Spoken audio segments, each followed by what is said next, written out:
anormal. Depuis la création de notre coalition le 1er octobre,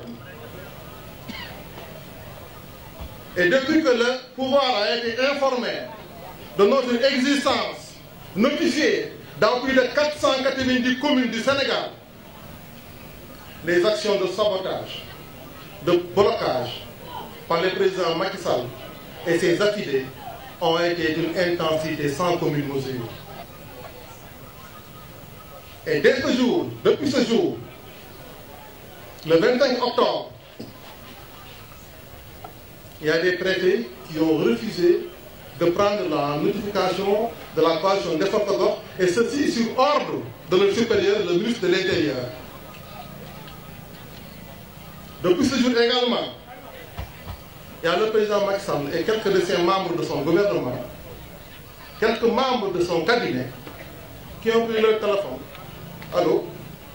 Ils ont appelé quelques 300 de nos mandataires dans les communes. Et ils nous ont demandé de laisser tomber la liste des porte-voix, moyennant des sommes d'argent, des 10 millions par-ci, des 7 millions par-là. Il y en a même qui ont eu le premier poste. Il y a d'autres qui ont eu des promesses. Il y a d'autres qui sont partis en France avec le président Macky Sall lors de son dernier voyage sur Paris. Cela nous trouvons anormal. Ils ont eu quand même la chance, ils ont réussi d'en détourner pas mal, un grand nombre. Vous savez, ils ont eu la chance de rencontrer des Djibril Ngom. Plusieurs Djibril Ngom dans nos rangs. Mais heureusement, fort heureusement, tout le monde n'est pas Djibril Ngom. Il y a des personnes dont la dignité ne sera jamais en vente. Il y a des personnes qui sont des femmes et des hommes de valeur. Il faut quand même saluer le courage de certains préfets et sous-préfets qui ont refusé d'exécuter les ordres de leurs supérieurs parce que ces ordres étaient des ordres qui sont en déphasage avec l'éthique, la déontologie et même avec la loi.